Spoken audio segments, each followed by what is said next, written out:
On May 10th, video cards leaked that an RTX 4060 Ti and 4060 announcement was coming imminently, and that there could even be a 16GB model eventually. And of course, immediately then, people in the comment section of Moore's Law is Dead started asking me if this leak was legit, and if indeed a 16GB option for the 4060 Ti was actually a realistic possibility, which, guys, haven't I made it obvious by now?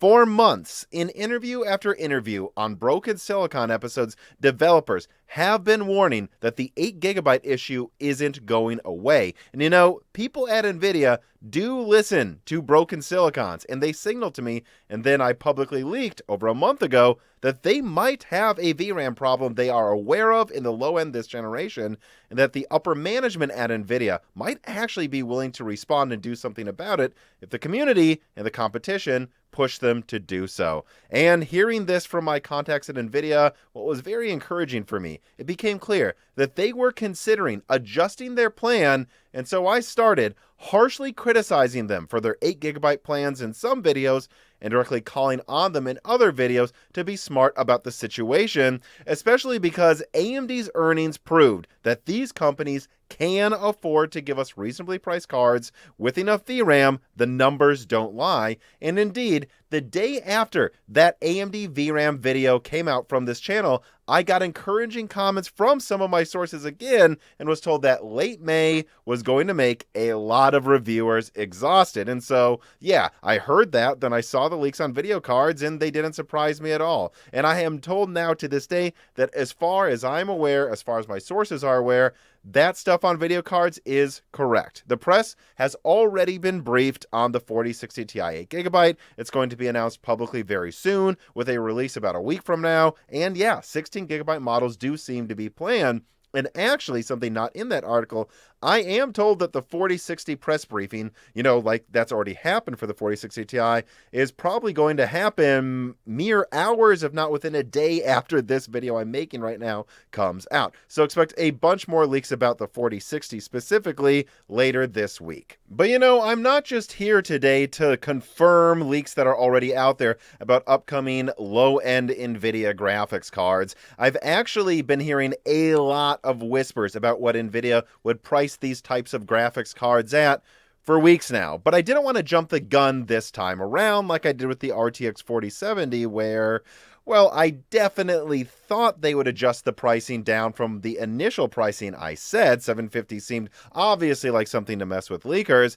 I didn't think it would be adjusted down as much as it ended up getting adjusted, and so I didn't want to say anything about RTX 4060 or 4060 Ti pricing this time until I waited for several adjustments behind the scenes and then got some of my sources to double down that this seems to be the final thing, and well, that's what I seem to have today for you. So if I put this quote on screen here, I think this is going to surprise some people with how aggressive Nvidia is planning to be. When I was told they understand there's a maximum price people are likely to accept for an 8GB card, they weren't kidding. It sounds to me today like Nvidia is planning to price the RTX 4060 Ti 8GB model at $399, the same price they had for the 3060 Ti, at least on paper in MSRP. And I am told that this graphics card is going to trade blows with the RTX 3070, depending on the resolution, you know, probably beating it in 1080p, probably losing slightly in 4K, but offering DLSS 3 that they hope will make people see this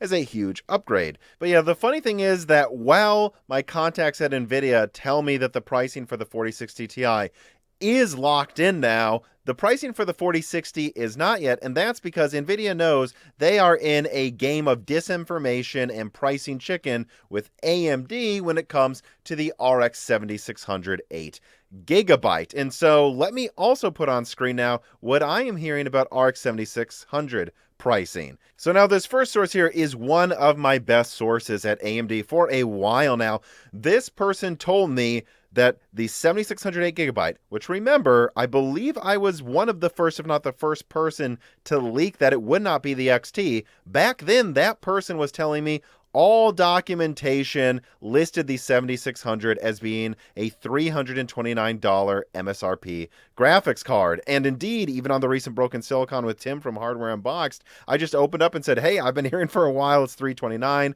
but everyone I talk to says that it is a placeholder and it will be dropped. And well, yeah, that first source on here, one of my best sources at AMD, tells me that now all of a sudden all documents have been updated to $299. This person also wouldn't be surprised if it was changed again. Now, another source, one of my best distributor sources that tends to get stuff early, told me that the cheapest AIB RX 7600s they were seeing a bit ago was listed as around $330 before tax if translated to US dollars. Again, this person isn't in the US. And then I warned this person, just let me know when they adjust it down. And they said, you're sure? And I went, let me know when it's adjusted down. I just have a feeling. And, well, this week the person told me, yep, it's just been adjusted to around $300 if it was to be in US dollars this week. And I guess we'll just have to see if it gets adjusted down again. But a third source tells me, and this is something I've been talking about a lot of Broken Silicon, this source here has been telling me for a while that no matter what the card is listed for as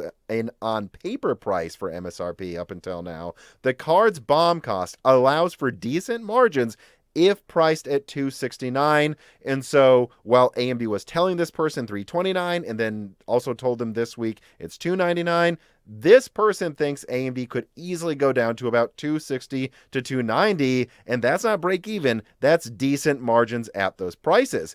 And so yeah, in summary, Nvidia has a successor to the 3060 Ti, at least in naming, that should have the same MSRP as the 3060 Ti did, and then the 4060 and 7600 are playing pricing chicken right now around the $300 mark, and this is undoubtedly because both AMD and Nvidia know there's only so much they can charge for an 8GB card anymore, no matter what they wanted to charge for these graphics cards when they were initially designed. They can't be too expensive because, well, these are going to be forced to be, at least in newer AAA games, 1080p or at best 1440p gaming cards due to the demands of the latest games. And so, yeah, I guess that gets us to, do I think this pricing is okay? Do I think $400 for the 4060 Ti that performs like a 3070 or around $300 for the 4060 and 7600 is okay? Well, I want to get to that and also leak some more performance details about the RX 7600. But first, an ad from Micro Center. This piece of content is brought to you by Micro Center, who's opening up a new store in Indianapolis right now, the first new store in 8 years, bringing the total to 25 nationwide. By signing up and visiting the Indianapolis store, you can receive a 128GB flash drive for free. You do need to go there to get this flash drive, but if you're in the area and you go there, you don't even need to be a new Micro Center customer. You can just visit the new store and they'll give you a free flash drive. And if you are a new customer, though, you can get $25 off any order that's $100 or more this month, and you can get another $25 off for submitting your build afterwards as well. And all of these offers, you know, the free flash drive, $25 off an order over $100, $25 off for submitting pictures of your build, stack with the other deals on their website right now. So if you want to get some new Nvidia graphics card or AMD graphics card or just any new system and buy some old RDNA 2 discount card, all of those are usually at their best pricing at Micro Center, and you can stack tons of deals that are in the description right now if you are in the market. And, you know, just clicking on the links in the description helps this channel so much. So please click on those links. If you need any new PC gaming hardware, make sure that you go to Micro Center. All right. So anyways, this card that I've been holding up right here, yeah, this isn't a 4060 Ti. This is actually a 4070 that a contributor was kind enough to send to me for testing. Again, a reminder that this channel pays for all hardware itself or relies on contributors. Nobody sends us cards for free. We rely on our patrons and fans to help us out here. And you know, I'm glad that a fan did send me this RTX 4070 because it gave me a good feel of what a mid-range Lovelace graphics card feels like to play with versus a flagship card like the RTX 4090 that's in my system right now. And look, here's how I would put it. I put it through its paces, played a lot of the usual games I play like Battlefield 2042 and Deep Rock Galactic. And in terms of performance, look, it performs almost always a little weaker than what my blower 3090 performed like last year. For example, in 128 player rooms in Battlefield 2042, my 4090 can game locked at 130 Hz with quality DLSS on and maxed out ultra settings. In fact, on most maps, I can just turn off DLSS entirely and keep it locked around 130 Hz. That's incredible. That's high-end enthusiast performance. That's gaming at esports frame rates while just maxing out the settings and being carefree. It feels like you have a premium product. With the 4070 maxed out settings, DLSS quality, I was holding around 75 frames per second, which isn't bad. You wouldn't say a card maxing out a 128 player, excellent looking game at 75 Hz and 4K is bad, but it's certainly not 130 Hz. And to get to 130 Hz, which I want to max out my display for a competitive advantage in Battlefield, I had to not just turn down the settings from ultra to high, but I also had to turn on ultra performance DLSS mode. And yeah, going from quality or no DLSS to ultra performance DLSS so you can hold 130 Hz stable with no drops, that is a drastically worse looking game. Again, the 4090 does cost way more than this graphics card, but you can game at esports frame rates with maxed out settings, and that's just not even close to what this can do. And actually, let me start bringing up some exact numbers here. Let me start going from qualitative gaming reviewing to quantitative. If I put a Division 2 benchmark in 4K on screen right now, you can see that the 4070 actually gets a little less than half the frame rate of my 4090 in 4K. And note that my 4090 is limited to 350 watts and my 4070 is overclocked as hard as I could push it without doing crazy things. And yeah, even overclocked, while the 4090 is arguably underclocked, this thing is closer to a last-gen sub-$600 card like the 6800 in performance than a current-gen high-end card like the 4080 and 4090. And, well, you might go, but the price, what about the price? Maybe it's closer to a 6800 than it is to a 4080, but it is half the price of a 4080, right?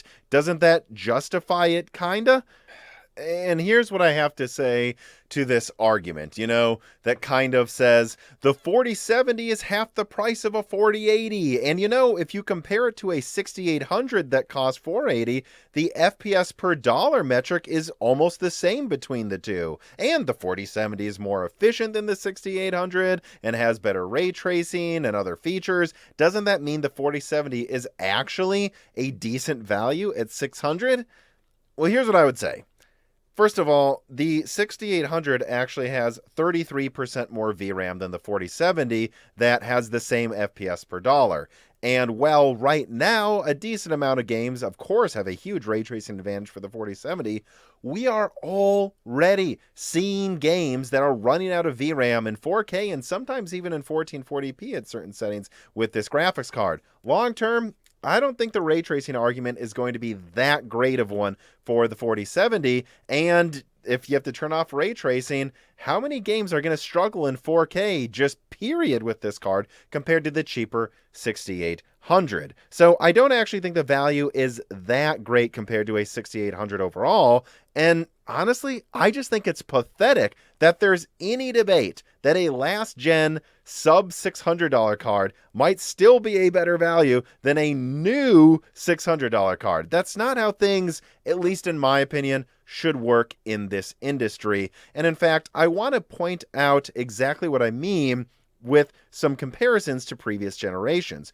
So, back with Ampere, the 3090 was 44% stronger than the 3070, and then back with Pascal, the Titan Pascal was about 60% stronger than the 1070. And so I think you can say it's pretty typical for the flagship Nvidia graphics card, at least in the initial wave of launches of a generation, that flagship usually is 40 to 60% stronger than the mid-range 70 class card. But yes, it costs more. But it's funny, the 3090 cost about triple the price of a 3070, and Titan Pascal, that was about triple the price of a 1070 as well. And so you see where I'm going with this? I am not even going to make the argument that those previous generations were priced fairly. I'm just going to point out that with those previous generations, the 70 class was usually about a third the price of the flagship, while being two-thirds the performance.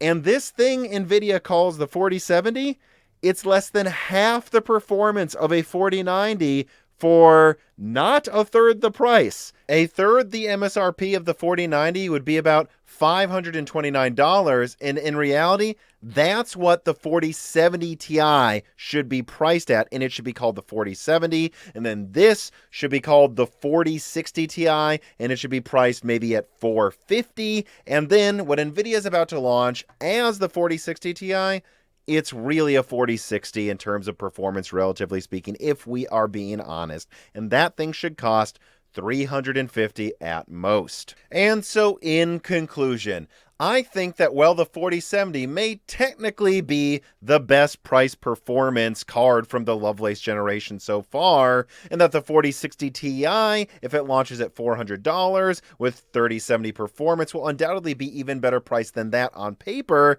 Yeah, these are weaker cards. Weaker cards in a lineup are supposed to have radically better price performance than their flagships. Not slightly better, at least not in a world that I think is at all reasonable to PC gamers. And so I think the 4060 Ti 8GB should cost $350, and I think the 4060 should cost under $300. Let's be honest, that 4060 they're about to launch, that should be called the 4050 Ti. And that does mean that the 7600 that, well, let me actually put this on screen now finally, I have just been last minute warned, has worse ray tracing than its main competitor for sure, because RDNA 3 and Navi 33 has worse ray tracing, relatively speaking, than the Navi 31 and 32 variants. I definitely think then if the 4060 should be less than 300, that the 7600 should also be less than 300. And I guess we're just going to have to see how this game of low-end graphics card chicken pricing plays out between Nvidia and AMD. I think that the 4060 Ti 8GB at $400 is very meh and honestly pretty dang bad. But if there's a 16GB variant for $450, I'll definitely be recommending that over the 4070, I guess. And I could only see myself recommending the 4060 if it's below $300, and the same goes for the 7600. But I guess I will close by saying this. Let me put on my 1080p average results from testing the 4070. Yeah, look, the cards are still in the order you would expect them to be, but 1080p, even with a Raptor Lake i7, is so an overkill resolution for these graphics cards that I can honestly say that if the 7600 performs around where this 6700 is on screen here, then I think that if it was 270, I guess it'd be an okay 1080p card to recommend. And if there was a 16GB variant for below 350, yeah, I think that would be a killer 1080p card for long-term gaming. It would be the new Polaris. But it's only the new Polaris, honestly, if it has 16GB and it's below 350. That's adjusting for inflation to Polaris, and that's giving you more than enough VRAM, just like Polaris did back in the day. But yeah, I guess we'll just have to see what AMD and Nvidia do. They can always make last-minute decisions like they did before with a lot of other launches. But I hope you enjoyed this video. If you did, please remember to like the video, comment, tell me what you think about the pricing of these upcoming graphics cards, if you would be likely to get them at the prices I'm leaking today. And then also double-check that you're subscribed to the Moore's Law is Dead YouTube channel and ring the bell button so you don't miss more upcoming leaks from this channel. I've got a lot more Intel stuff coming, and actually some pretty crazy Nvidia stuff coming as well. You're not going to want to miss it. And then also, if you have an extra $2 or $4 per month, support Moore's Law is Dead on Patreon. Please, it allows Moore's Law is Dead to sometimes afford buying graphics cards on our own if we don't have a fan to send us it for testing. And honestly, even the $2 tier gets you access to exclusive videos every month and the ability to ask us questions, access to the Discord. The $4 tier gets you early ad-free access to Broken Silicon and free reader mail, both in Broken Silicon and on Loose Ends. There's so much premium content out there for you if you have even $2 or $4 per month. But anyways, For everybody else, thank you for watching.